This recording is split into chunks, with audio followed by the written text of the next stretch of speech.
고린도전서 10장 1절부터 14절까지입니다. 우리 함께 읽읍시다. 형제들아, 나는 너희가 알지 못하기를 원하지 아니하노니 우리 조상들이 다 구름 아래에 있고 바다 가운데로 지나며 모세에게 속하여 다 구름과 바다에서 세례를 받고 다 같은 신령한 음식을 먹으며 다 같은 신령한 음료를 마셨으니 이는 그들을 따르는 신령한 반석으로부터 마셨으며 그 반석은 곧 그리스도시라. 그러나 그들의 다수를 하나님이 기뻐하지 아니하셨으므로 그들이 광야에서 멸망을 받았느니라. 이러한 일은 우리의 본보기가 되어 우리로 하여금 그들이 악을 즐겨한 것 같이 즐겨하는 자가 되지 않게 하려 함이니, 그들 가운데 어떤 사람들과 같이 너희는 우상 숭배하는 자가 되지 말라. 기록된 바 백성이 앉아서 먹고 마시며 일어나서 뛰는다 함과 같으니라. 그들 중에 어떤 사람이 음행하다가 하루에 23,000명이 죽었나니 우리는 그들과 같이 음행하지 말자. 그들 가운데 어떤 사람들이 주를 시험하다가 뱀에게 멸망하였나니 우리는 그들과 같이 시험하지 말자. 그들 가운데 어떤 사람들이 원망하다가 멸망시키는 자에게 멸망하였나니 너희는 그들과 같이 원망하지 말라.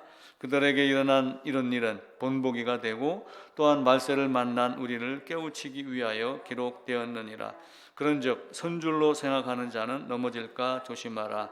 사람이 감당할 시험 밖에는 너희가 당한 것이 없나니 오직 하나님은 미쁘사 너희가 감당하지 못할 시험 당함을 허락하지 아니하시고 시험 당할 즈음에 피할 길을 내사 너희로 능히 감당하게 하시느니라. 그런즉 내 사랑하는 자들아, 우상 숭배하는 일을 피하라.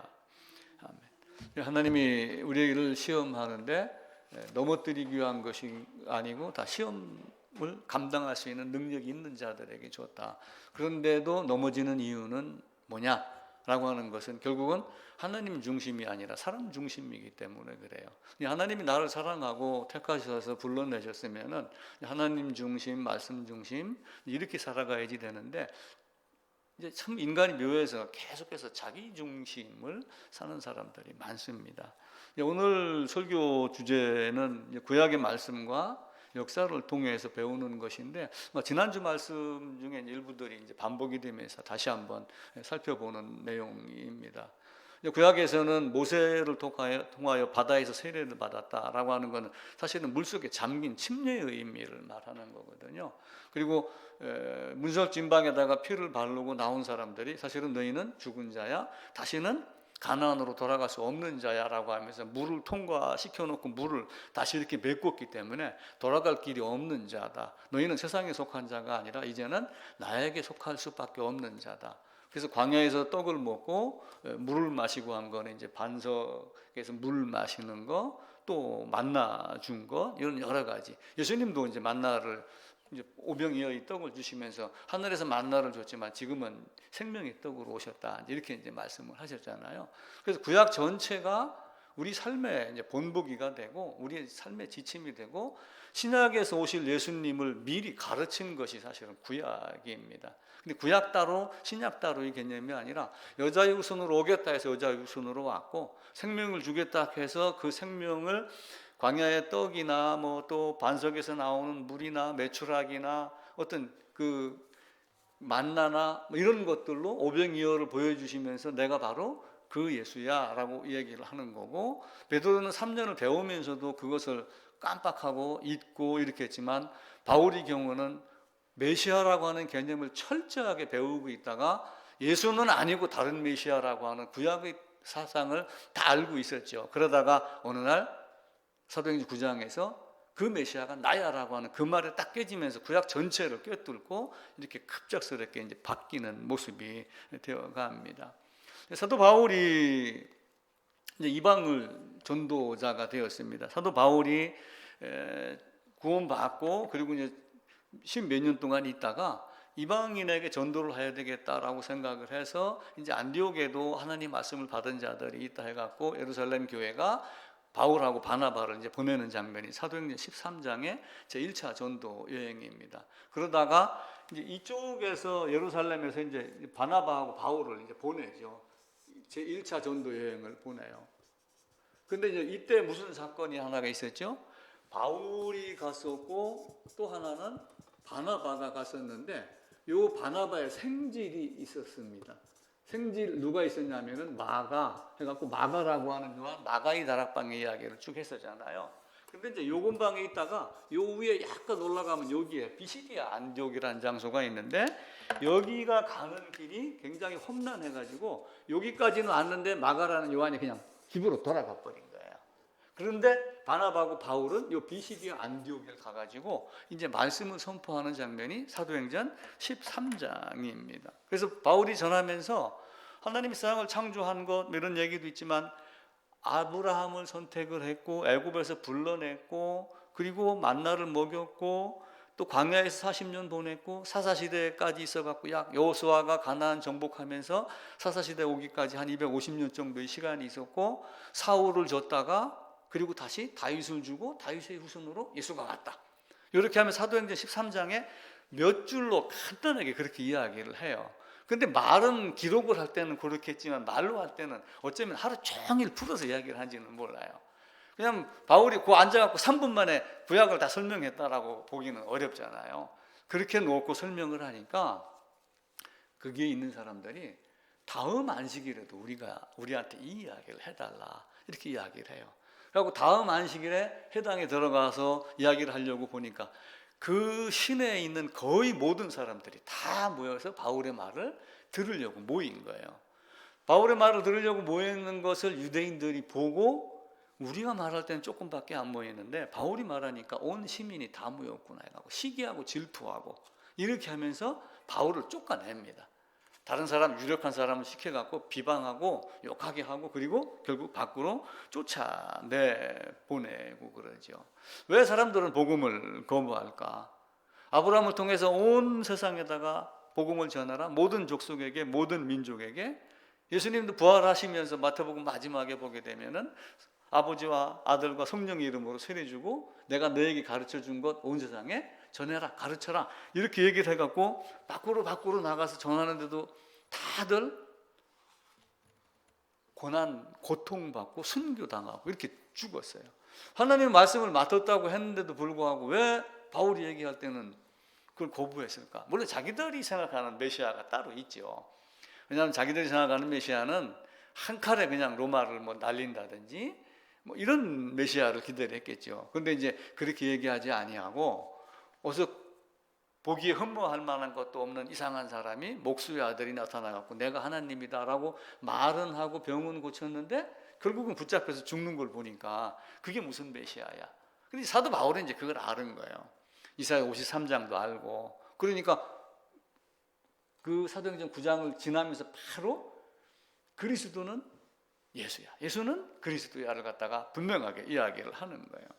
하나님이 이방에 복음을 전해라라고 이렇게 쭉 하면서 그 내용을 유대인에게 맡겼고 또 복음이 유대인에게 난다고 예수님도 직접 말씀하셨고 이렇게 했는데 왜 이렇게 했었을까? 라고 하는 거예요. 이제 우리는 성경을 봅니다. 그럼 성경이 뭐예요?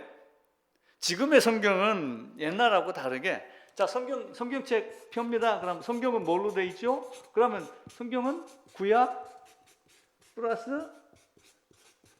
신약 그래갖고 3927 우리 이제 이야기를 많이 하잖아요. 3927 해갖고 총 66권입니다. 그런데 너희가 성경에서 영생을 얻는 줄 알고 성경을 보지만 성경이 내에 대해서 기록했는데 너희가 내 말을 성경을 믿지 않는다라고 하면 어떻게 하는 거예요?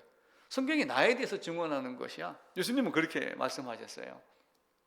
그럼 성경이 내게 대해서 증언하는 것이다 라고 하는 것은 이 중에 어떤 거겠어요? 구약 신약 중에서 당연히 이거죠. 왜냐하면 오시고 예수님이 가기 전에 여기에서 지금 성경에 대한 이야기를 하는 건 다 뭐예요?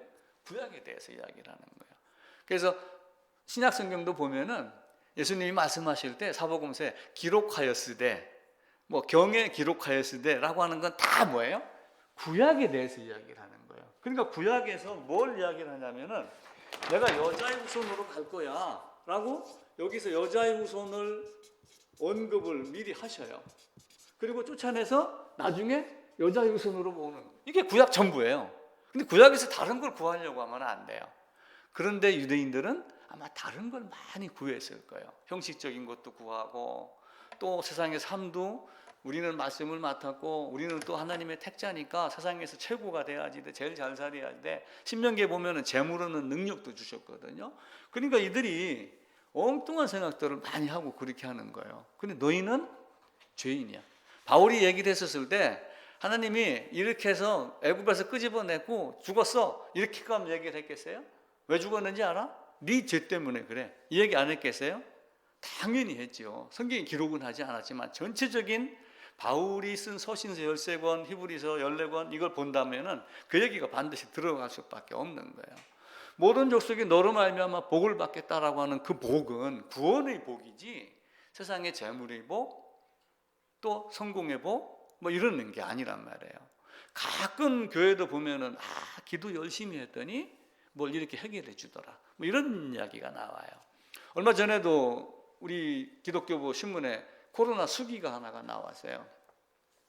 뭔가 재정이 부족했는데 힘들었습니다. 정말 어려웠습니다. 근데 구신교단에서 70일 새벽 기도를 시작을 해갖고 70일 동안 했거든요.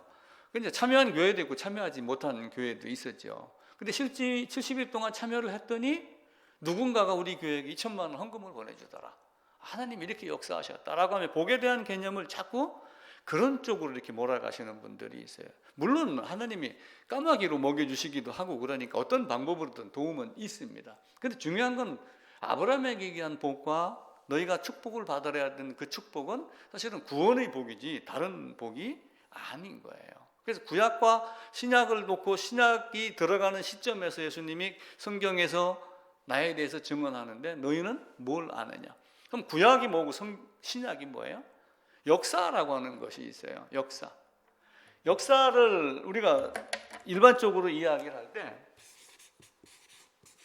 히스토리라고 이야기를 하잖아요.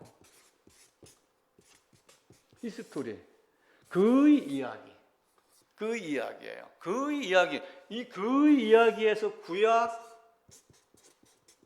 여기서 놓고 신약의 개념으로 놓고 봤었을 때 예수님이 성경에 라고 이렇게 말했을 때는 구약에 대해서 이야기를 하는 거예요. 스토리라고 하는 히스토리, 역사의 개념은 뭐냐면은 예수님이 오셔서 이루어놓은 것, 예수님에 대해서 말한 것, 성취된 것, 예수님이 오셔서 성취한 것을 기록한 것이 히스토리가 돼요. 그걸 우리가 역사라고 이렇게 이야기를 하는 거예요. 그래서 역사가 뭐냐라고 이렇게 물었을 때 어떤 사람은 역사는 이미 예언한 것이 성취된 예언을 기록하는 것.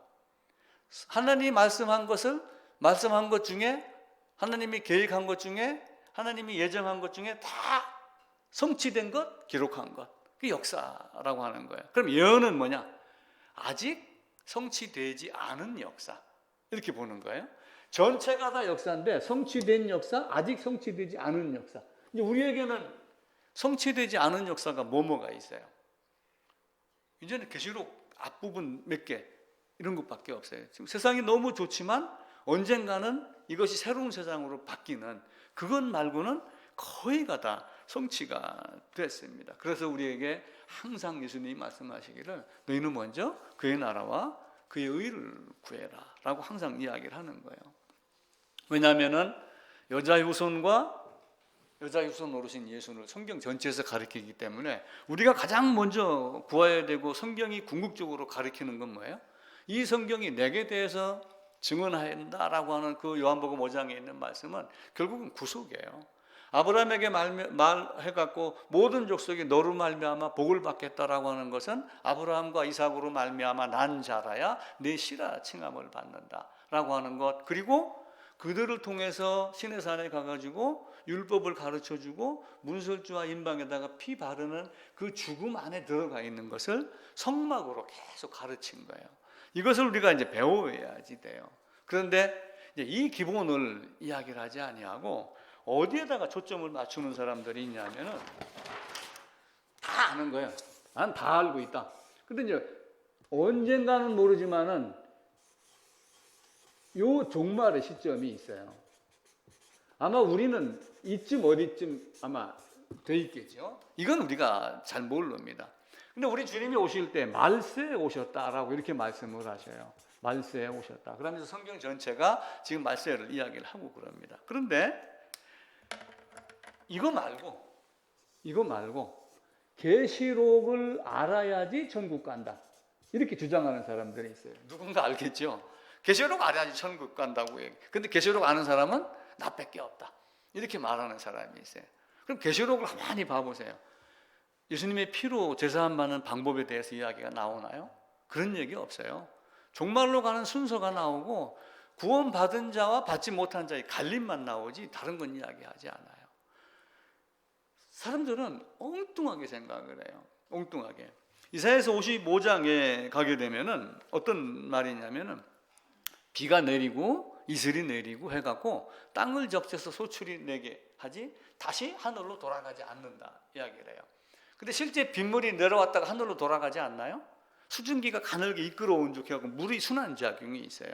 근데 물 자체의 기능을 가지고 누구를 설명을 한 거냐면은 예수님의 율법의 기능, 말씀의 기능을 설명한 거예요. 말씀이 너에게 헛되이 주어졌느냐? 내가 말 나간 것이 헛되이 내게 돌아오지 아니하고 반드시 말씀을 이루게 하겠다라고 하는 그 말씀의 의미인데, 물이 내려서 비가 내려서 땅에 적시고 위로 다시 돌아가지 아니하였다라고 하는 이 말을 가지고 예수님이 이 땅에 오셔서 부활해갖고 승천하지 않았다, 이렇게 엮어버리는 거예요. 그게 매주 신문 광고에 그게 나와요. 그 여자의 말이. 근데 사람들은 그걸 반복하다 보면은 물이 다시 돌아가지 않았지, 땅을 적셨지, 땅 안에 저장돼 있지. 근데 물이 순환작용을 보면 가늘게 끌어올라가는데 그 생각을 하지 않는 거예요. 그러면서 예수는 부활하지 않았다, 승천한 적이 없다. 부활하지 않으면은 어떻게 돼요? 우리 믿음도 헛것이 되고 우리만 가장 불쌍한 자가 돼요. 그런데 이렇게 생각을 하고 있는 거예요. 그러니까 얼마나 안타까워요. 영지주의자라고 하는 것은 예수님 오신 이후에의 문제를 넘어서는 거예요. 영지주의라는 것이 있거든요.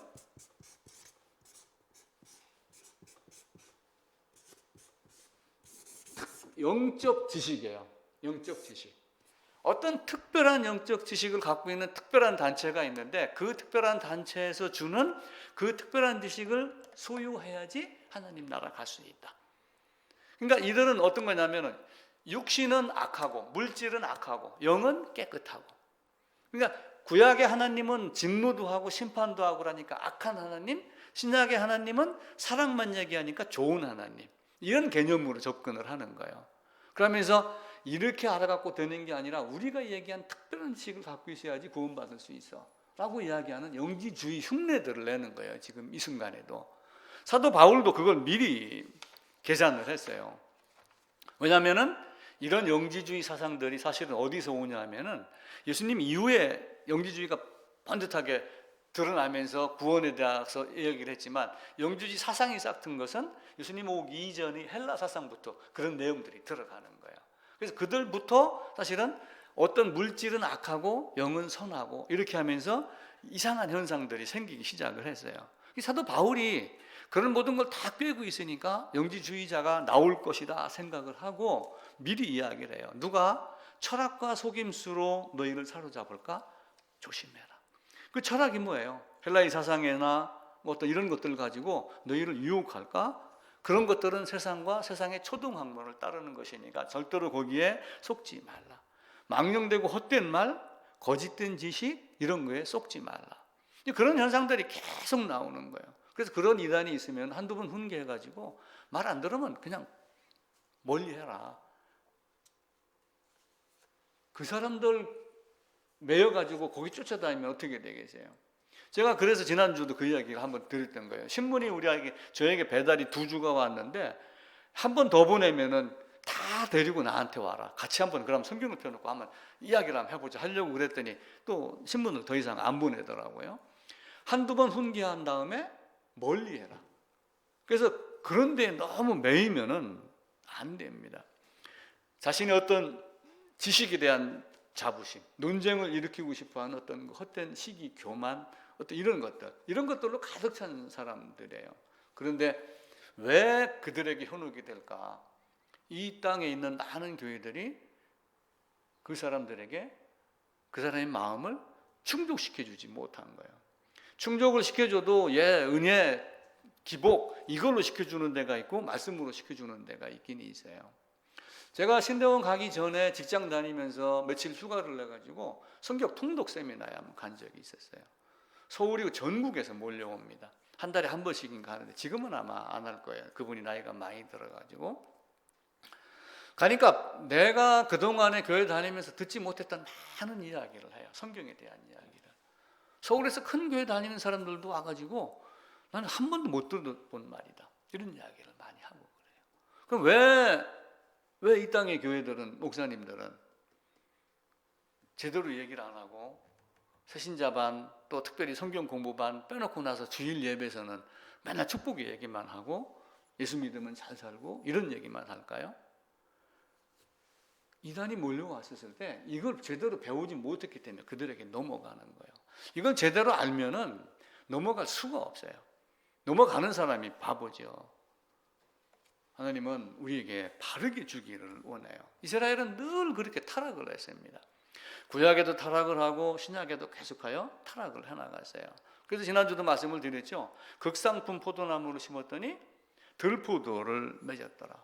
벌거숭이인 너희를 갖다가 피로 씻기고 옷 입히고 밥 먹이고 재워주고 키웠더니 결국은 커가지고 이웃에 나가서 이웃 남자들과 행음하더라. 이스라엘을 그렇게 한 거예요.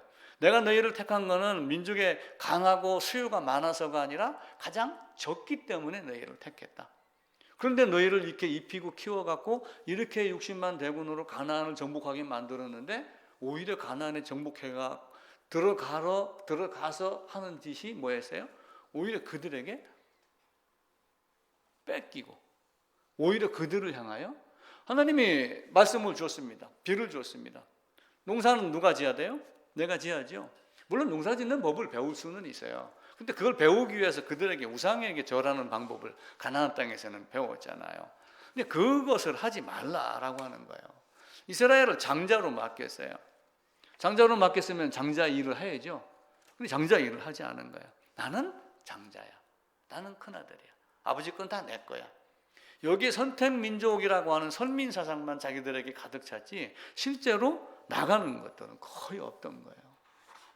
포로로 끌려간 이스라엘 데려왔어요. 나무 불타는 데서 아궁이에서 나무 꺼내면은 어떻게 돼요? 이만큼 남고 시커멓게 재탄 그런 거 있잖아요. 부직갱이 어떻습니까? 부직갱이가 열심히 일하지만 결국은 부직갱이도 다 없어지잖아요. 이스라엘은 바르게 살지 못했던 거예요. 아버지하고 아들인데 아버지의 마음이 어떤 것인지 이스라엘은 전혀 몰랐던 거예요. 아버지의 마음을 알기가 참 어렵습니다. 아침에도 아버지 전화 오고 나니까 마음이 좀 씁쓸름하죠, 그죠? 더 맑은 정신 가지시면 좋은데 그렇지 못한 거예요. 근데 아버지는 늘 뭘 생각해요? 그 상태에서도 가족을, 자식을 생각을 하는 거예요. 언젠가 통화를 했더니 내가 큰아들 집을 안 사줬던 뭐가 그게 그렇게 마음에 걸린다 그 얘기를 하시더라고요. 아버지는 늘 그런 마음이에요. 아버지 마음이 소설이 하나가 있어요. 정지아라고 하는 분이 브라보 마이 라이프라고 하는 소설을 썼답니다. 그 소설에 남자가 아버지가 있어요. 부지런히 살았습니다. 땀 흘려 살고 그렇게 해가지고 논과 밭이 제법 많았어요. 근데 아들이 어느 날 군대 갔다가 휴가를 나오고 부대로 복귀하는 동안에 차량 사고가 나가지고 반신불수가 됐어요. 그냥 누워있는 상태가 된 거예요. 아무것도 알지 못해요. 그냥 식물인간이 된 거예요. 그래도 아버지가 이 아들을 살려야 되겠다 해갖고 논밭을 조금씩 팔기 시작을 한 거예요. 그러고 8년이 지났습니다. 근데 어느 날 갑자기 아들이 눈을 뜬 거야. 그동안에는 내 눈을 감고 있다가 그 눈을 뜬 아들을 보니까 내가 이 아들을 내가 죽어도 살려야 되겠구나. 또 팔기 시작을 한 거예요. 근데 10년, 20년 가도 이게 안 된다. 아들이 말 한마디 제대로 못하고 너무 괴롭고 힘들고 그래가지고 내 아들하고 아들 죽이고 나도 죽이면 둘 다 행복하겠지.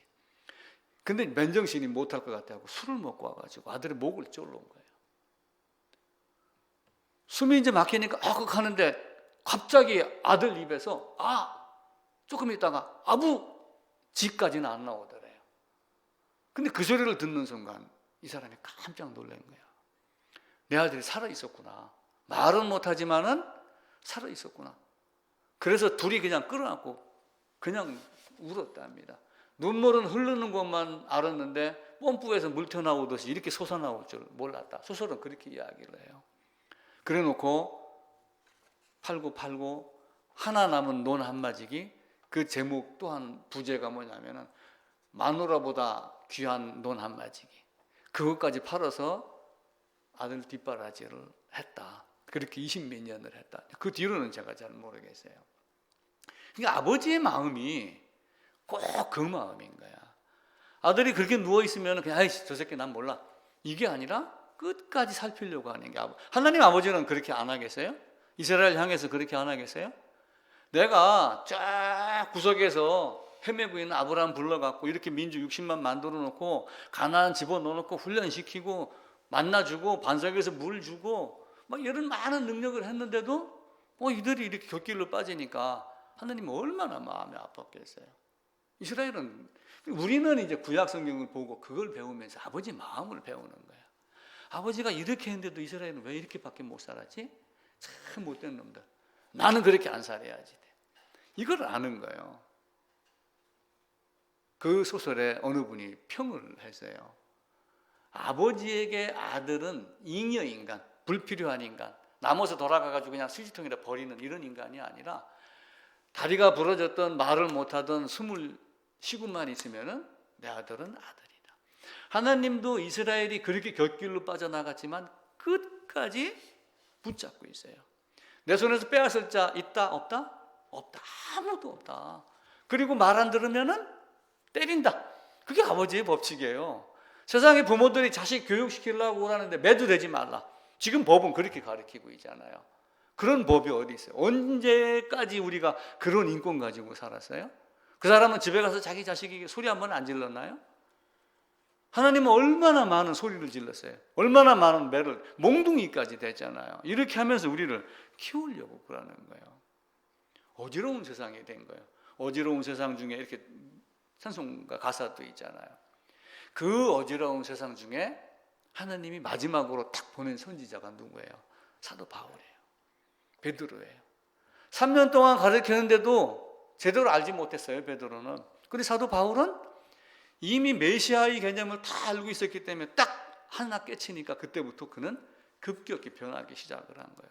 사도 바울도 마지막 순간에 고기 잡히는 걸 보고 처음에 나를 불렀던 그분이 진짜 하나님이었구나 라고 하는 걸 알고 그때부터 바뀌기 시작을 하죠.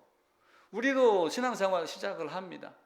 나도 내 직장에서 옆자리에 앉았던 친구 때문에 교회를 다니기 시작을 한 거예요. 옆자리에 앉았던 친구가 교회 다니고 이러면서 여러 가지 얘기를 하고 또 전세 살던 집 주인이 교회를 다녔어요. 근데 내가 사는 것보다 잘 사는 것 같아. 뭘 잘 살았냐면은 뭐 집도 있고 뭐 부자였겠지만은 부부가 잘 살더라고. 나는 맨날 술 먹고 들어와서 싸움질하고 소리 지르고 그러는데 그 사람들은 오순도순 잘 살고 그래. 교회 다니면 이런 것도 오는가? 이제 집사람이 좀 뭐 괴로우니까 먼저 교회도 좀 다녔겠죠. 그 아줌마는 전도를 하고 싶어 했고. 나중에 보니까 교회가 물론 그런 삶이 오지만 그 삶이 오는 기본적인 것은 복음 때문이다. 예전에 난세 영웅 난다고 했듯이 임진왜란이 없었으면 이순신이 있었겠어요? 없었죠. 우리나라가 전쟁이 일어나고 나서 보릿고개 이런 거 없었으면 박정희가 필요 있었나요? 필요 없었죠. 그 어지러운 세상 중에 바울이 불쑥 툭 튀어나와가지고 봐라, 하나님의 말씀은 이거야 라고 계속해서 전도하기 시작을 하는 거예요. 진리를 선포하기 시작을 하는 거예요. 그런데 유대인들이, 해당에 있는 사람들이 말씀을 들으며 거부를 했어요. 근데 이전에는 잘 들었는데 못된 자식이 돼갖고 거부를 했나요? 아니에요. 구약 여기서부터 계속해서 거부를 해온 거예요. 끊임없이. 그래서 말라기가 돼갖고 400년 하나님이 침묵하는 시간이 있었고 또 바울을 보내니까 이제는 막 쫓아내요. 아니 싫어. 왜냐하면 말씀대로 살면 사실은 괴로워요. 쾌락이 멀리 보내야 돼, 쾌락을. 언젠가 제가 그 말 한번 드렸죠. 한두 주 전인가. 사람은 자기가 진짜 원하는 게, 내가 진짜 갈망하는 게 뭔가 잘 생각하지 않는다. 그걸 생각하는 순간 현재의 자리에서 벗어나야 되고 현재의 자리를 다 놓고 떠나야 되기 때문에 그 생각을 잘 안 한다는 거예요. 이스라엘도 마찬가지예요. 하나님의 뜻을 제대로 간파했으면 어떻게 되겠어요? 여기가 좋사오니, 항상 여기가 좋사오니예요. 베드로가 변화산에 올라가서 여기가 좋사오니 우리 내려가지 맙시다. 여기서 초막 셋 짓고 하나는 주님 위하여, 엘리야 위하여, 모세 위하여, 그리고 여기서 우리 놉시다. 이스라엘은 어떻게 됐어요? 가나안에 들어가 보니까 쫓아내? 쫓아낼 필요가 없죠. 그들에서 나오는 곡식과 그들에서 나오는 우상숭배의 재미와 이런 것에 푹 빠졌으니까 애굽에서 배운 걸 버리지 못하는 거예요. 가나안에 들어가서 더 덧입혀진 삶을 사는 거예요. 그 삶이 계속 유지가 되고 예수님이 오셨어도 유대인들은 그 삶이 변하지가 않는 거예요. 그래서 생각이 바뀌면은 신앙도 바뀌어요. 생각이 안 바뀌기 때문에 신앙이 잘 안 바뀌는 거예요. 그래서 교회 다니면서 저 친구는 잘 변했어 안 변했어 라고 하는 거는 말씀이 들어가서 그 사람 마음판을 바꿨느냐, 마음판에 뱉겠느냐 안 뱉겠느냐, 이걸 놓고 먼저 보는 거예요. 세상에서 가장 먼 거리가 있어요. 천왕성, 해왕성 뭐 이렇게 하면 지금 우주선이 막 몇광년을 간다고 그래요. 가장 먼 거리. 근데 가장 먼 거리를 어디서 따지냐면 이게 집이에요. 이게 울타리고, 울타리 대문이 있어요. 요 안방, 큰 방, 작은 방 이렇게 딱 있는데 요 안방 큰 방에 뭐가 있냐면은 침대가 딱 이렇게 있어요. 여기서 누워서 잡니다. 가장 먼 거리는 침대에서 대문까지 거리래요. 이게 무슨 얘기냐면은 생각을 하고 움직이면 되는데 생각을 하고 움직이질 않는 거예요. 생각만 하고 입술만 움직이고 실제는 움직이지 않는 거예요. 이게 누구의 모습이에요? 바리새인들의 모습이에요. 바리새인들은 입술로는 옳은 말을 하고 손가락도 하나도 까딱하지 않는다. 이게 예수님이 하신 말씀이에요.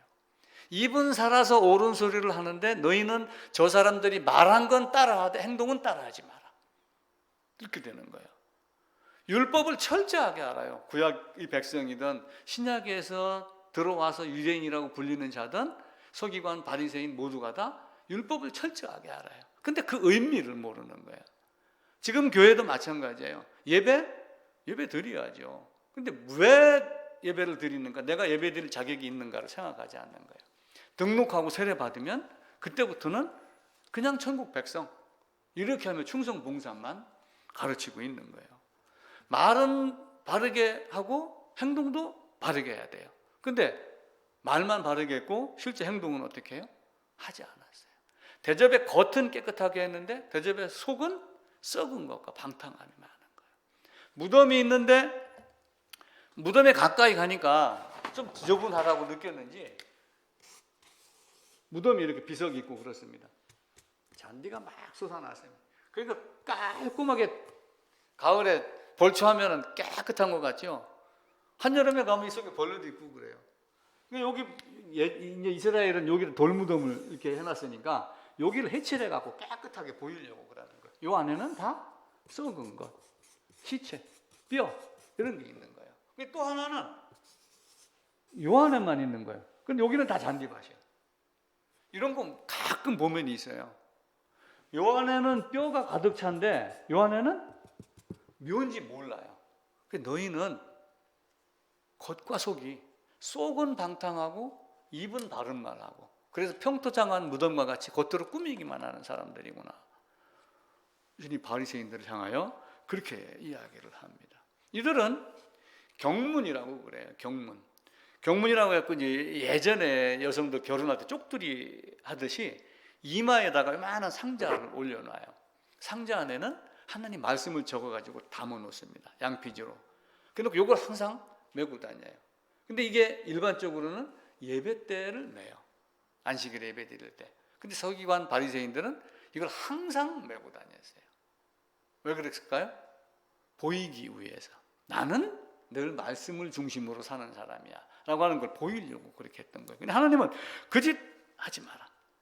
그 짓 하지 말고 그 표가 없더라도 열심히 살아라. 이렇게 이야기를 하는 거예요. 하나님의 말씀뿐만이 아니라 세상에서는 그렇게 언행일치가 되는 것들을 많이 이야기를 해요. 중국의 공자가 이런 말을 했어요. 공자가 선, 행, 기, 언이라고 해서 이건 이제 말씀을 이야기하는 거예요. 행동이고 먼저 행해라. 네가 말한 것을 먼저 행하고 다른 사람이 따라오게 하라. 이게 이제 공자가 얘기한 선행기언이라고 하는 거예요.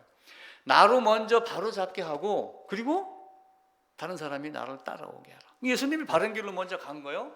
너희가 내가 가는 길을 따라올 수 있어? 너희가 내가 받는 세례 받을 수 있어?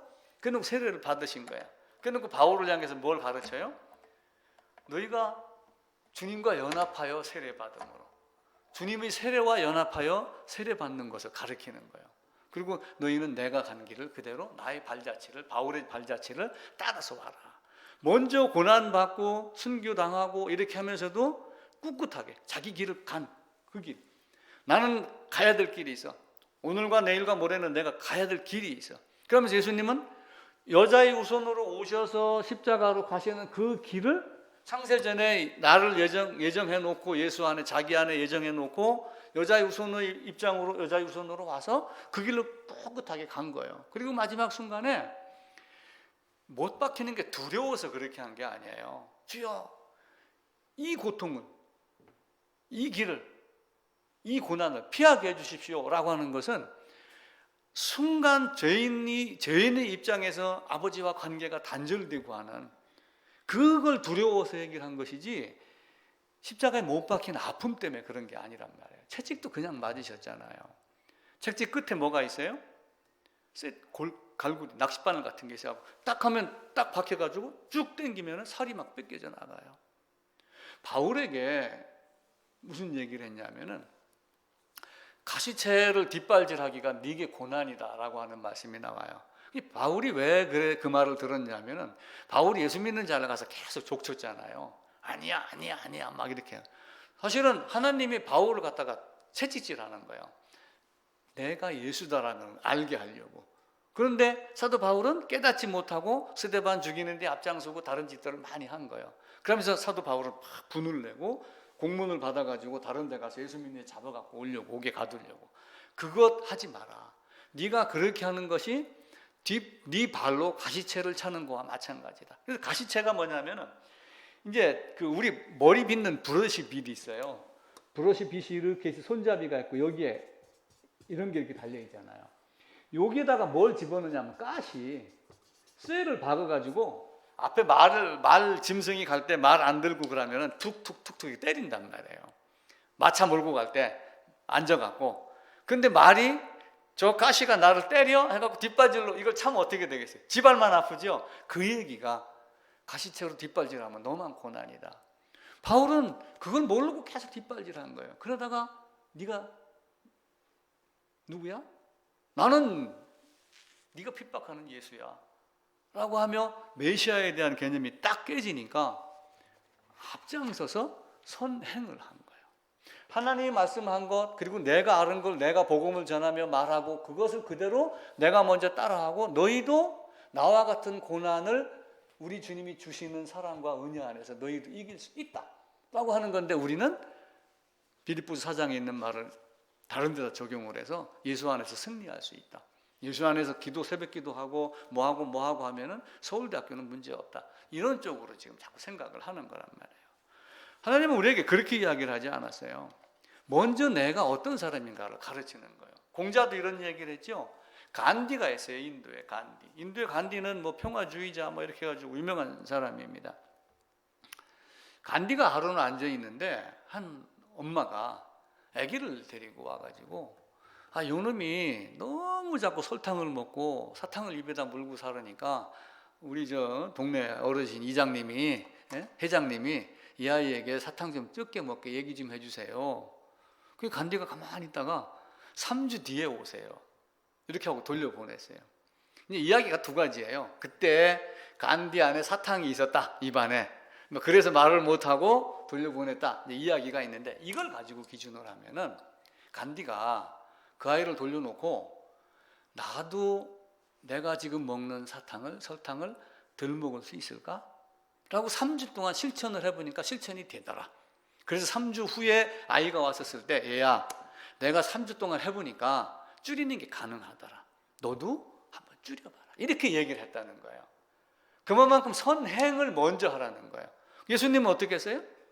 나의 길을 따라오는 거예요. 이 십자가 너희도 질 수 있어. 그런데 사람들은 이 십자가 질 수 있는 걸 자꾸 뭘 해요? 지금은 잘 안 하는데 옛날에는 십자가 체험한다고 해갖고 저 남해 해남 끝에서부터 고성까지 끌고 가고 이랬잖아요. 십자가 체험하라고 한 데서 이거 하라고 그런 거예요? 그거 아니에요. 그래서 예루살렘 가면은 십자가 체험 행진하는, 예수님이 간 길을 걸어요. 이렇게 해서 저희도 한번 했어요. 근데 나중에 알고 보니까 어떤 사람이 왜 그 짓 하느냐, 그 십자가는 예수님만 짊어지는 거예요. 그 예수님만 짊어지는 걸 우리는 믿음으로 가는 것이지 그걸 따라하라겠다고 그걸 따라하는 건 아니거든요. 하나님은 우리에게 어떻게 해야지 나를 따라올 수 있는가, 그걸 가르쳐 주는 거예요. 입술만 아니라 행함으로. 아브라함은 어떻게 했어요? 아브라함은 믿음을 가지고 이삭을 드린 거예요. 그러니까 아브라함은 믿음이 있던 상태에서 믿음으로 행한 거예요. 아브라함은 믿음을 가지고 이삭이 죽지만 다시 돌려받을 걸 알고 행한 거예요. 그러니까 그 돌려받을 줄 알았던 것이 아브라함에게는 믿음이란 말이에요. 그러니까 야고보서에서는 그 이야기를 하는 거예요. 야고보가 12지파에게 보냈는데 12지파가 전부 다 못된 짓을 하고 해서 그런 것은 아닐 거라고 봐요. 왜 그러냐면은 야고보서 2장에 보면은 만일이라고 하는 단어가 계속 나와요. 만일 어떤 사람이 이런 일이 있거든 너희는 이렇게 해라. 만일 이런 사람이 찾아오면은 너희는 옷만 보고 받아들이고 옷 보고 거부하고 이렇게 하지 말고 이렇게 해라 라고 만일이라는 단어를 많이 써요. 그러니까 행함이 없는 믿음은 믿음이 아니다. 행함으로 네 믿음을 보여라라고 하는 것은 너 진짜 믿음이 있어? 물론 이것도 묻는 거예요. 근데 믿음이 있다면은 진짜 한번 행해봐라 라고 하는 거죠. 예수님은 하나님이에요. 굳이 십자가로 갈 이유가 없으신 분이에요. 단지 뭐예요? 내가 내 죄를 사하노라. 한국의 대통령도 특별 사면 하잖아요. 무슨 경축일 되고 그러면은 그 예수님은 그걸 못 하겠어요? 그게 안 돼요. 하나님의 법은 죄인은 반드시 죽여야지 돼요. 그 죽음을 어떻게 죽고 그 죽음 안에 모든 사람이 있기를 원하고 라고 하는 것 때문에 십자가로 가신 것이지, 하늘에서 내가 너 죄 사했어 이렇게 얘기할 수 있는 능력이 없어서 오신 분이 아니란 말이에요. 사도 바울도 그렇게 했고 예수님도 마찬가지로 열매 없는 거 바꿔 얘기하면은 입술만 얘기한 그 자체가 사악한 거예요. 행함이 없이 우리는 이렇게 살았습니다, 우리는 이것도 했습니다, 저것도 했습니다 라고 하는 그 행함이, 이들은 말은 바르게 하는데 행하지 아니하는 그 모습 중에서 바르게 한 그 바른 말 자체가 그들에게는 사실은 나쁜 열매가 되는 거예요. 하나님은 우리에게 그렇게 하지 말고 바로 정말 바르게 살아라. 하나님은 우리를 늘 채찍질하셔요. 자, 구원받습니다. 하나님은 우리에게 주신 게 두 가지예요. 크게 따지면 세 가지입니다. 첫 번째, 죄인 구원하십니다. 그럼 두 번째는 어떻게 돼요? 구원을 시킨 자 성화의 과정 거치게 해요. 그럼 성화의 과정을 거친 자를 마지막 순간에는 어디로 데려가요? 새 예루살렘에 가가지고 영화롭게 해주셔요. 영화롭게. 이게 하나님 하신 일의 전부예요. 근데 그 전부 중에 사실은 이게 100%예요. 이게 99.9%고. 이게 되면은 이게 되게 돼 있어요. 이게 온전하면은 이게 온전하게 되게 돼 있어요. 근데 왜 구약의 백성들이, 왜 유대인들이 말은 앞세우고 이런 과정이 없었을까요? 이게 없었기 때문에 그래요. 이게 보여야지 우리도 바뀌어요. 오순절 성령 내리는 건 신내림으로 생각하는 사람들이 있어요. 신내리면 갑자기 사람이 이상해진다고 그러죠. 기도원에 가면 갑자기 이상해지고 바뀌는 사람, 그런 차원이 아니라고 그랬잖아요.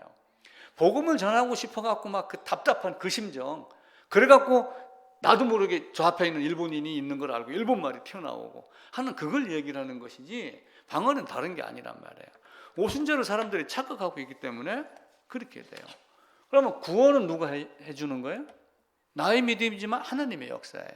그럼 성화도 하나님이 해줘요. 왜? 자, 보세요. 이스라엘을 출애굽을 시켰어요. 이스라엘이 이렇게 해갖고 애굽에서 끄집어내가지고, 그러면 했으면은 하나님 어떻게 해요? 가만 나눠야죠. 지가 알아서 하게. 자식 나눴으면은 어떻게 합니까? 지가 알아서 한 큰 사람이 있어요? 왜 3년상이 있는지 아세요? 3년상? 옛날에는 유교 시절에는 어른들 돌아가시면 3년상에 했어요. 그래갖고 이제 그 조정에서도 싸움이 많이 있어요. 3년 너무 길지 않느냐? 젊은이가 산속에 들어가서 묘 앞에서 맨날 뭐 안 됩니다. 뭐 아니다, 해야 된다. 근데 이제 공자나 이런 쪽에서 사실은 그런 개념이 나오는 거예요. 바꿔 얘기하면은 너희가 이스라엘을 아브라함 택해가지고 이삭, 야곱 그리고 12아들 해갖고 60만 만들기까지 얼마나 많은 시간이 걸렸어요. 약 430년이 걸렸잖아요. 그러면은 내가 태어나서요 몇 살쯤 됐을 때 부모의 품을 벗어나요. 물론 아기로 치면 한갑이 돼도 아기니까 품을 못 떠나는 거예요. 근데 네가 네 두 발로 걸어서 쫓아다니고 숟갈질 할 때는 그 최소한도 3년은 너희가 부모에게 보살핌을 받지 않았느냐. 그래서 그걸 갚는 것이 3년상이다. 옛날 사람들은 그렇게 이야기를 했어요. 하나님은 우리에게 그 사랑을 가르쳐 준 거예요. 내가 너희를 이렇게 너희 물론 말씀을 깨닫게 하는, 그리고 하나님께 부르짖는 것이 있어서 성화를 시켰어요. 구원을 시켰어요. 성화의 과정으로 들어왔어요. 그럼 성화의 과정 들어오면 가만 놔뒀나요? 이스라엘은 출애굽 시켰습니다. 여기서 율법 줬어요. 광야에서 훈련시켰어요. 그러면 말 안 들었을 때 어떻게 했어요? 채찍질 했어요, 안 했어요? 채찍질 했잖아요. 말 안 들으면 채찍질하고, 물었다고 소리 지르면 물은 주되 벌도 내리고 이렇게 한 거예요. 구원도 하나님의 역사, 성화도 하나님이 우리에게 인도함을 받는 거예요. 그런데 이스라엘 백성들은 어떻게 했어요? 나는 내가 다 했습니다. 재물 많은 청년하고 똑같은 거예요. 나는 못하는 것이 없습니다. 내가 하면 실패가 없습니다. 실패가 없는 사람들의 삶이 겨우 이건가요? 대통령은 옛날 왕과 같지 않잖아요. 어려움이 많잖아요. 지금 이렇게 보게 되면. 옛날 왕들도 신하들이 얼마나 간곡하게 상소를 했어요. 전하 아니되옵니다. 어떤 신하는 전하 아니되옵니다. 요 말 하기 위해서 신하를 놓은 사람들도 있는 거예요. 무슨 얘기하면 전하 아니되옵니다. 이 목을 쳐주시옵소서. 이렇게 하면서 상소하고 그렇게 해서 나라가 바로 잡히는 거예요. 하나님은 성화의 과정을 거치면서도 계속 채찍질을 했어요. 오늘 읽었던 본문도 그거예요. 너희가 애굽에서 나와갖고 어떻게 했느냐. 그럼 하나님은 너희를 어떻게 했어요? 때리고 혼내고 포로를 끌고 가고 이렇게 다 하지 않았느냐. 우리는 구약을 보고 배우는 건 그걸 배우는 거예요. 하나님은 끝까지 나를, 호흡이 끊어지는 그 순간까지도 나를 채찍질하고 매를 대시고 하시는 분이다. 지금의 세상과 같이 인권 뭐 이런 거 얘기를 하면서 자식도 때리면 안 돼. 자식 안 때리고 그러면 어떻게 키워요? 힘들죠. 하나님은 마음이 답답하지 않겠어요? 답답하죠. 제가 아들에게 계속 이야기해요. 야, 손자, 교인에게 절대로 소리 지르지 마. 꽃 깎고 때리지 마. 맨날 계속 얘기합니다. 얘기하다가 지난번 갔었을 때, 이놈의 내 앞에서 뒹구는 거야. 말도 해도 말도 안 듣고 막 나도 모르게 내가 이놈아 소리를 지르고 나서 아들 집에 퇴근했을 때 내가 그 얘기를 했더니, 아이고 아버지 그렇지, 내 심정 알겠지. 하느님 아버지 심정은 어떻게 했어요? 4,000년, 5,000년, 6,000년 이 시간을 계속 이렇게 온 거예요. 그래서 출애굽해갖고 홍해, 광야, 가나안, 그 답답한 것, 그 모습으로 우리를 여기까지 끌고 오시는 거예요. 구원만 시킨 것이 아니라 성화의 과정도. 초등학교 보내면 또 화 안 냅니까? 성적 나쁘면 또 뭐라 하죠. 물론 그런 건 이제 우리가 고칠 수 있지만 자식 훈계 안 하면은 안 되는 거예요. 왜 그렇게 했을까요? 구약에서부터 신약에서 어떤 하나님이 우리에게 관심을 갖는 것은 이 에덴에서 세상에 있는 모든 모든 것을 하나님이 세상을 사랑하사라고 하는 세상을 사랑하사의 사랑에는 누가 있는 거예요? 나예요. 나. 옆 사람 볼 것도 없어요. 다 각자 나를 보는 거예요. 그리고 그 나가 구원받으면은 어디로 집어넣어요? 이 땅에 있는 교회 안으로 집어넣는 거예요. 그리고 요 안에서 하나님의 사랑을 맛보고 이 안에서 서로 교제하면서 아이고 나는 어제 실수했습니다. 어제 잘못한 게 많이 살다 보니 일주일 동안 내 삶이 이렇게 엉터리가 됐었어요. 나도 그랬어요. 저는 이렇게 이겼습니다. 이렇게 교제하면서 자기를 갖고 나가고 성화의 과정을 겪는 것이 교회가 하는 일인 거예요. 근데 이 안에는 먼저 뭐가 들어가야 돼요? 구원받은 자. 그래서 보이는 가시적 교회가 아니라 하나님의 마음에는 불가시적 교회, 지상에 있는 교회가 아니라 천상교회. 그것을 하나님은 교회라고 이야기를 하는 거예요. 우리는 하나님의 관심이 내게 있다 하는 걸 알아야지 돼요. 하나님의 관심은 자연도 아니에요. 물론 자연을 보태서 가꾸어서 나로도 융성하게 누릴 수 있게 하는 건 사실입니다. 그러나 직접적인 관심은 나 자신이에요. 그럼 하나님이 나를 그만큼 관심 갖고 하셔요. 하나님이 나를 눈동자와 같이 지키셔요. 신명기 32장인가 그 말, 내가 너를 눈동자와 같이 지킨다. 네가 어딜 가든지 내가 너와 함께 하겠다. 그럼 나는 어떻게 해야 돼요? 하나님이 나를 눈동자와 같이 지킨다면 나도 하나님 말씀을 눈동자와 같이 지켜야죠. 그런데 입술만 살아있고 행동은 하지 않고 현관 벗어나면 문 열고 나가면 되는데 입을 뒤집어 쓰고 꼼지락꼼지락하고 안 움직이면 하나님의 진노가 있겠어요? 없겠어요? 하나님의 진노가 있는 거예요. 그래서 우리 삶이 선행기언이 돼야지 돼요. 먼저 앞서서 움직이고 해야지 됩니다.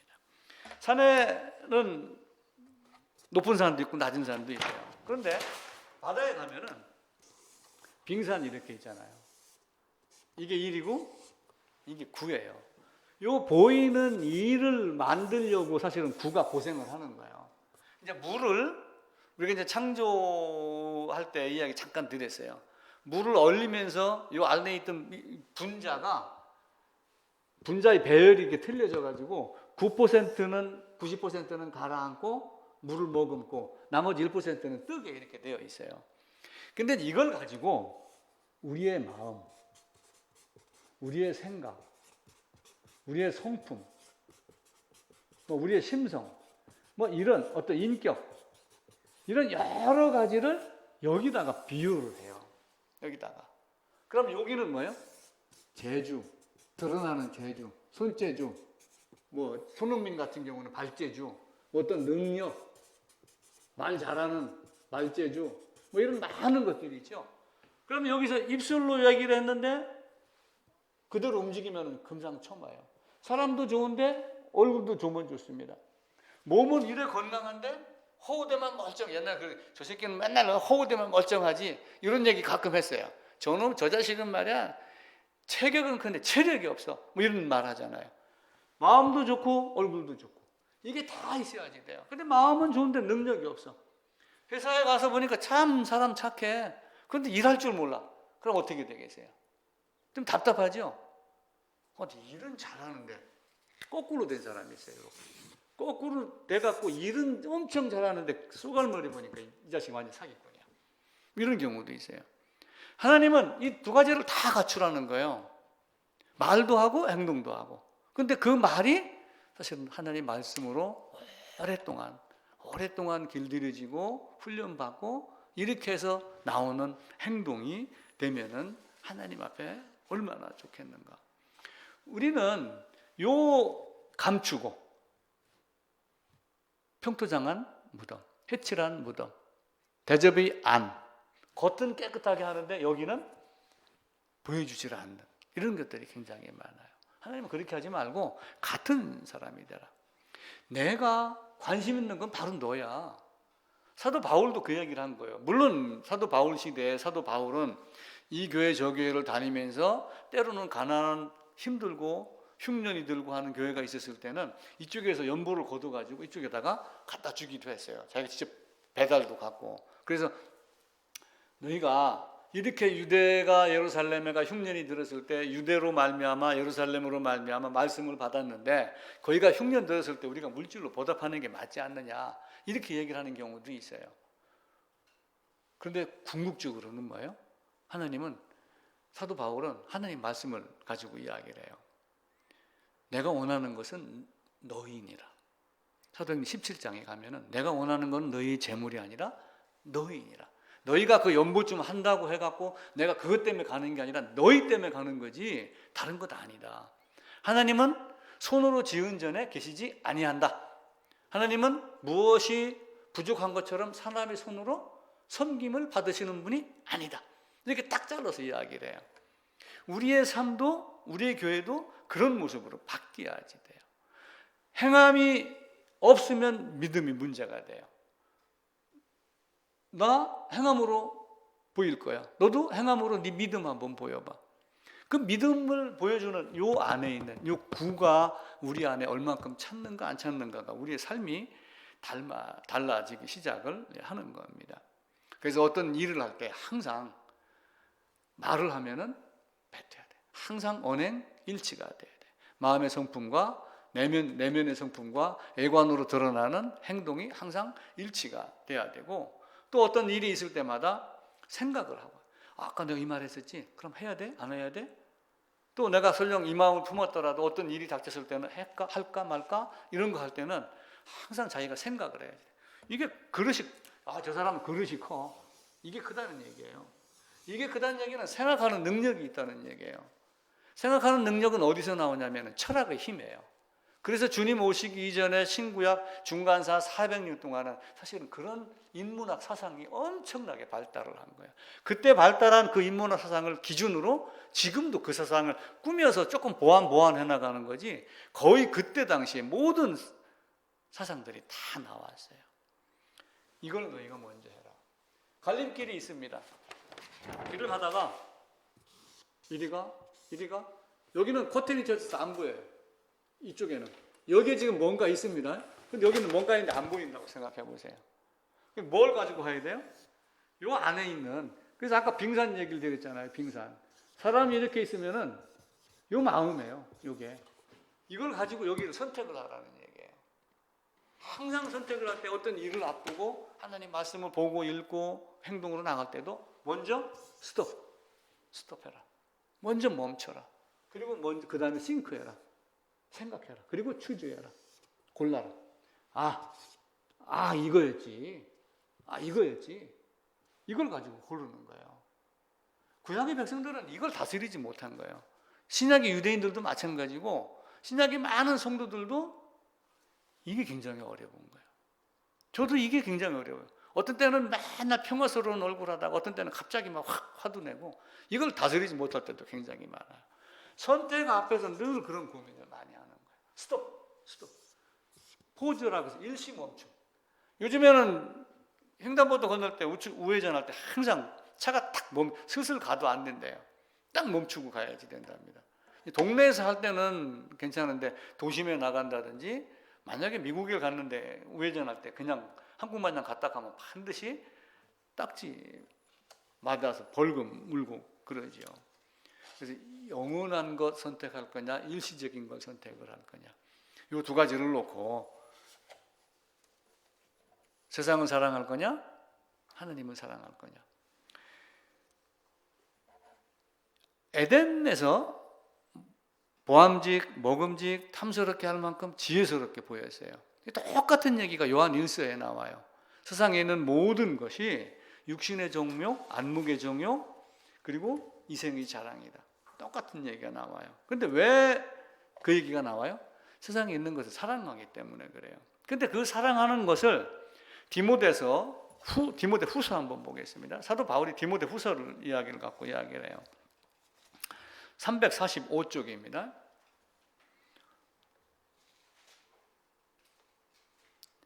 (3장) 1절 2절 제가 읽을게요. 너는 이것을 알라. 말세에 고통하는 때가 이르러 사람들이 자기를 사랑하며 돈을 사랑하며 자랑하며 교만, 비방, 거역, 감사, 거룩하지 이런 많은 것들을 해요. 근데 자기 사랑하는 것을 제일 앞에다가 놨어요. 자, 신앙을 할 때 딱 주의해야 될 것은 하나님 중심이냐 인간 중심이냐, 이 두 가지예요. 성경을 앞에 놓고 하나님 중심으로 살 거냐, 말씀 중심으로 살 거냐, 나 중심이냐, 내 생각 중심이냐. 그럼 뭘 갖고 살아야 돼요? 하나님 중심이에요. 우리가 갖고 사는 것은. 근데 요 인간 중심에서 뭐가 나오냐면 자기 사랑이 나오는 거예요. 자기 사랑. 나를 위한 것. 하나님이 아니라 나를 위하여, 나를 위하여, 나를 위하여. 물론 십자가를 이야기를 할 때는 우리가 나를 위하여, 나를 위하여 이렇게 이야기를 하지만 나에게 유익이 되는 것이 뭔가, 나에게 이익이 되는 것이 뭔가. 이스라엘은 자기의 이익을 따른 거예요. 자기 유익을 따른 거예요. 하나님 말씀을 따른 것이 아니라. 구약의 백성들이 거의 그렇게 다 살았어요. 다윗도 순간 넘어졌잖아요. 그러다가 어떻게 했어요? 나단의 질책을 받고 자문했습니다. 솔로몬도 전도서 2장인가 5장인가에 보게 되면 내 눈이 원하는 것, 내 마음이 원하는 것 하나도 금한 것이 없었다. 그게 다 뭐예요? 자기 사랑, 자기를 위한 것 때문에 그래요. 그래서 제대로 신앙생활이 안 되는 이유 중에 또 하나는 하나님 말씀이 떠났기 때문이지만, 하나님 말씀이 떠난 이유는 자기를 사랑했기 때문에 그래요. 그래서 나를 사랑하지 말고 하나님을 사랑하며, 어떻게 하면은 나를 좀 꺾고 나를 좀 깎아내리고 내가 좀 고개 숙이더라도 하나님이 드러나면은 어떨까?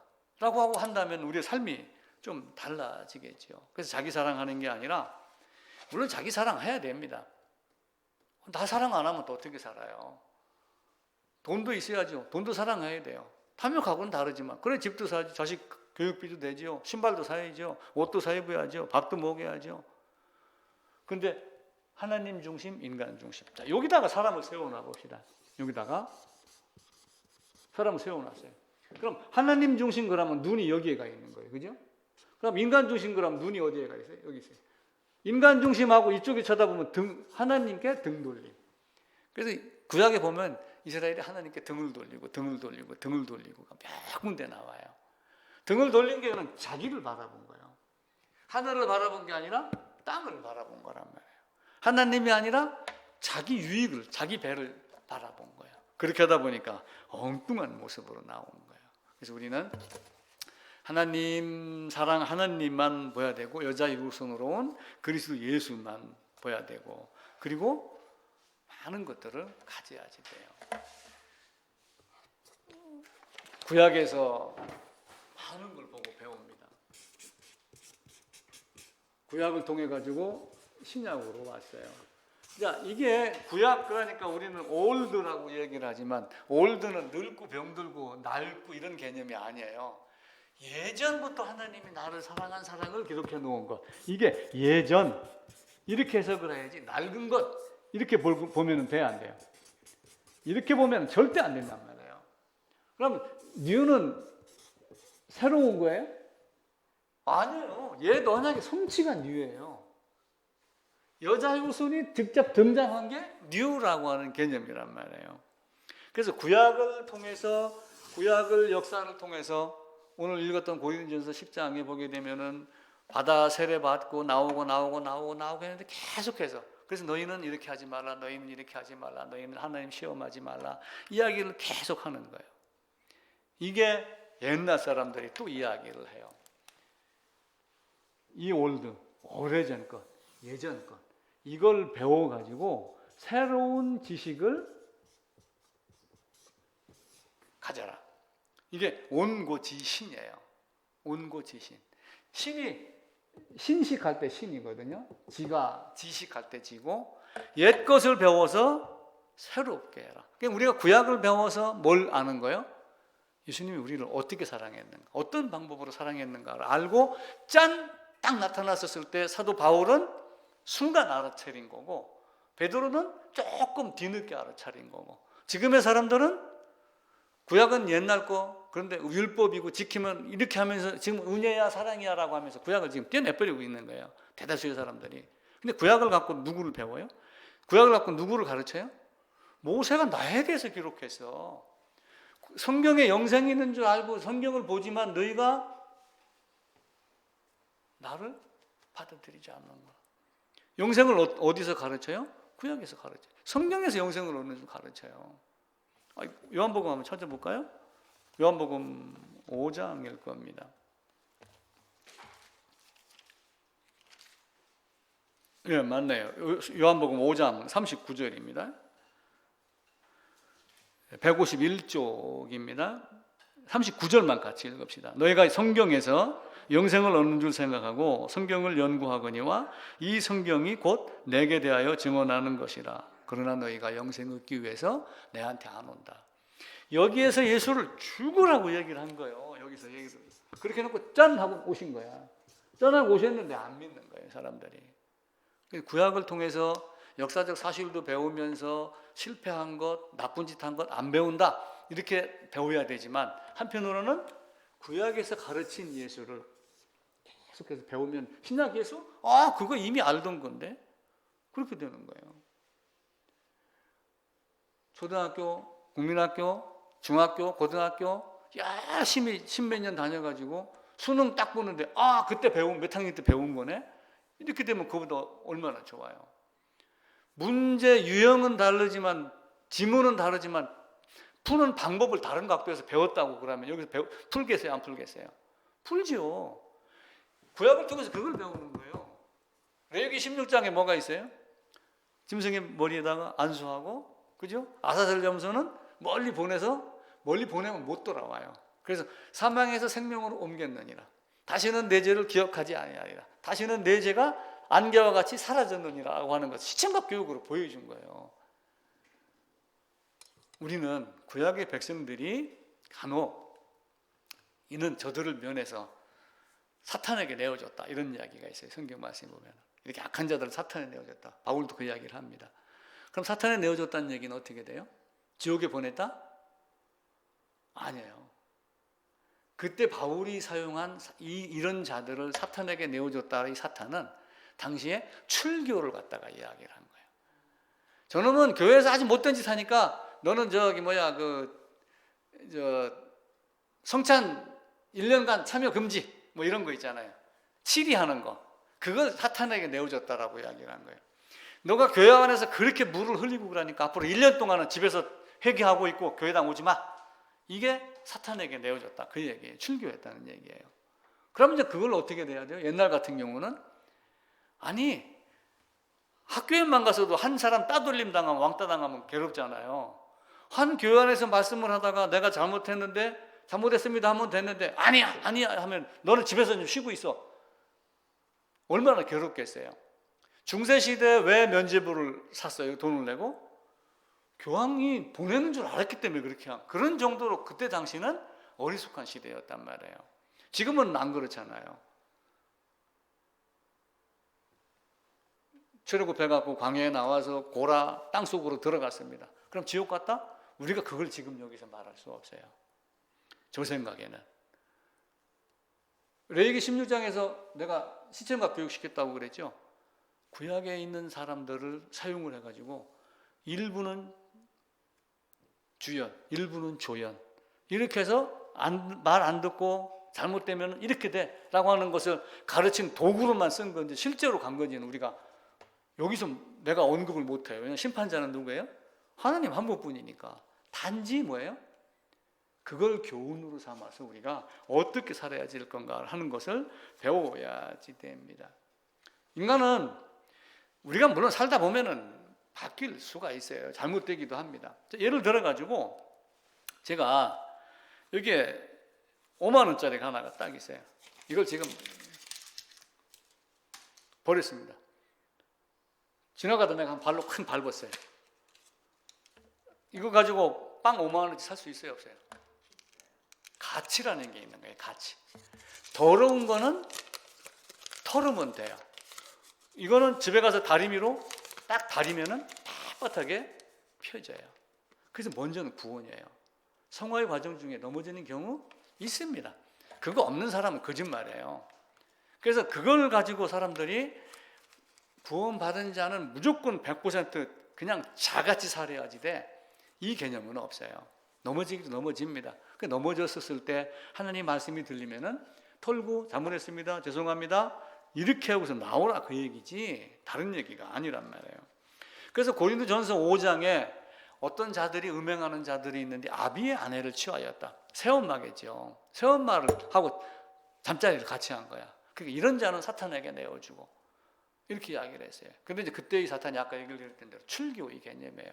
근데 이 사람이 구원받지 못한 상태에서 못된 짓을 한 건지 고린도 교회 안에 있었을 때 아니면은 아예 구원 받았는데도 옛버릇을 못 고친 건지는 우리가 알 수는 없어요. 근데 어떤 것이든 바르지 못한 것을 보면은 우리는 그걸 보고 구약이든 신약에 앞선 것이든 우리 앞에 있는 모든 것, 교과서는 미래를 기록했어요. 과거를 기록했어요. 교과서의 100%는 과거를 기록을 했어요. 미래는 상상으로 기록을 한 거지 실제는 아니에요. 그러니까 구약은 신약 우리 앞에 있는 오늘 어제부터는 다 이미 이루어진 사실에 대해서 기록을 한 거죠. 그걸 보면서 나의 과거를 보면서 우리가 어떻게 살아야 될 건가. 기복 종교나 이런 걸 보고 살아가는 것이 아니라 탐욕도 버리고 그리고 하나님 말씀대로 살아가는 모습을 이제 가져야지 됩니다. 그래서 내가 먼저 선행하고 그리고 뒤에 오는 자식들에게 부모는 자식의 등을 보고 자란다라고 이야기를 하긴 해요. 근데 이제 그 등을 보고 자라는 등을 보여준다라고 하는 말의 의미에는 여러 가지가 있어요. 내가 먼저 가보니까 이런 위험이 있었더라. 내가 먼저 가보니까 저기 가서 조심해. 저기가 뭐가 있어. 뭐 이런 얘기. 그것까지 해주는 것이 등을 보고 자란다라고 하는 것 안에 포함이 있어야지 돼요.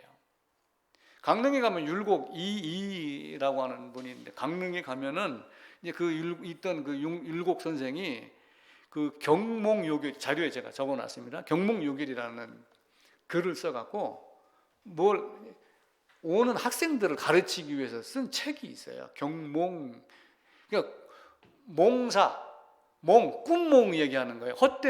헛된데 우매몽매한 사람, 무지몽매한 거를 깨우치게 하는, 격파시키는 게 경몽이에요. 그걸 이제 간단하게 적어놓은 요결이라는 게 있는데 거기에 보면 이런 내용이 있어요. 타고난 사람의 용모는 추한 걸 바꾸어서 예쁘게 할 수 없다. 약한 체력도 강하게 바꿀 수가 없다. 키 작은 자 늘려서 키 크게 할 수 없다. 그런데 오직 심지, 마음, 요 마음의 상태는 어리석은 것은 바꾸어서 슬기롭게 할 수 있다. 그게 이제 교육의 목적이에요.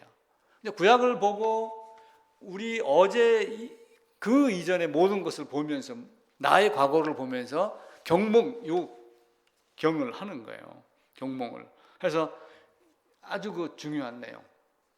나의 마음을 바꾸는 것. 이걸 먼저 우리가 하면은 더 아름다운 세상이 됩니다. 지금에 만족하면 안 됩니다. 얼마 전에 빈 살만이라고 사우디 왕세자 왔다 갔잖아요. 대단한 사람이에요. 빈 살만.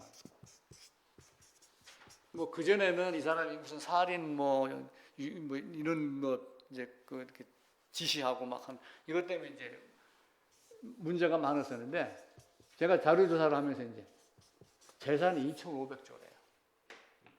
이 중에서 엊그제 우리나라 와가지고 40조 투자하고 갔어요. 한국에다가. 40조? 말이 40조지 우리가 생각도 할 수 없는 돈이에요. 저거 주면 나는 1년 내내 돈 써도 60년 돼도 돈 다 못 쓰고 죽을 거야. 40조를. 올림픽 하면서 사우디가 아르헨티나를 1대0인가로 꺾었어요. 그러니까 선수 26명에게 무슨 롤스로이스 자동차를 한 대씩 주는데 그 자동차가 10몇 억인가 된대요. 그래갖고 총 155억인가를 썼답니다. 하루아침에. 선수 하나가 다쳐 있으니까 자기 전용기 딱 보낸 거야. 그래갖고 영국으로 바로 실어 보낸 거야. 돈이 남아서 세계 제1의 부자. 근데 사막에다가 지금 뭘 하냐면은 사막에다가 네옴시티라고 하는 걸 만들어요. 네옴시티. 네옴시티. 그 네옴시티가 뭐냐? 아랍어로 네옴이 미래라고 하는 거예요. 미래. 자, 노아 홍수로 말미암아 많은 동식물이 석유가 나와요. 그럼 석유가 앞으로 1000년 동안 나올까요? 안 나오죠. 이 양반이 그걸 아는 거예요. 그 피크 오일이라고 한답니다. 이제는 이렇게 나오다가 지금 이제 이 매장량을 놓고 이렇게 지금 조정을 해나가는 거예요. 몇 년 유지. 근데 어느 순간에 딱 나오다가 이때부터 쭉 빠질 때가 있단 말이에요. 요때를 대비해서 미래를 투자한다. 미래시티를 만든다. 사막 한가운데, 이번에 그 축구 경기장 봐보세요. 그 사막 한가운데 그 뜨거운 나라에 있는데도 서늘하답니다. 에어컨 시설 얼마나 잘 해놨는지. 곳곳에서 에어컨 찬바람이 나오게 해가지고 그 사막 가운데다가 네옴시티를 만들어서 다른 나라 사람들이 와갖고 돈을 쓰게 만든, 석유가 안 나와도 배부르게 만드는 능력, 그걸 하기 위해서 미래를 준비한다 그래요. 이걸 보면서 제가 나는 벌써 퇴직하고 미래 준비 잘했다. 성경도 많이 알고 깊이 알고 정말 잘했다. 이런 생각이 들어갔어요. 이렇게 미래를 준비하는 사람들이, 우리는 신앙생활 하면서 그래도 막 옛날 사람들은 죽어야 가봐야 알지 뭐 이런 얘기 많이 했어요. 그런 게 아니라 여기서 우리의 삶이 과거를 보고 미래를 준비하고, 구약의 헛된 걸 보고 구약의 율법을 보고서도 따라하지 않은 모습, 구약에서 예수를 다 가르쳐 줬는데도 예수가 딱 나타나지 아니하고 싹 자른 사람. 바울은 오직 당신이야. 베드로도 오직 당신입니다. 이렇게 해서 변해간 사람들, 그 사람들 때문에, 12사도와 바울과 또 여러 제자들 때문에 복음이 우리에게 이렇게 전해진 것에 감사를 하고, 나와 여러분 모두가 다 사도 바울과 같은 존재가 돼서 어설프지만 옳은 얘기만 하는 그런 사람들이 돼서 하나님 앞에 가서 칭찬받는 모습이 꼭 되기를 부탁을 드리겠습니다.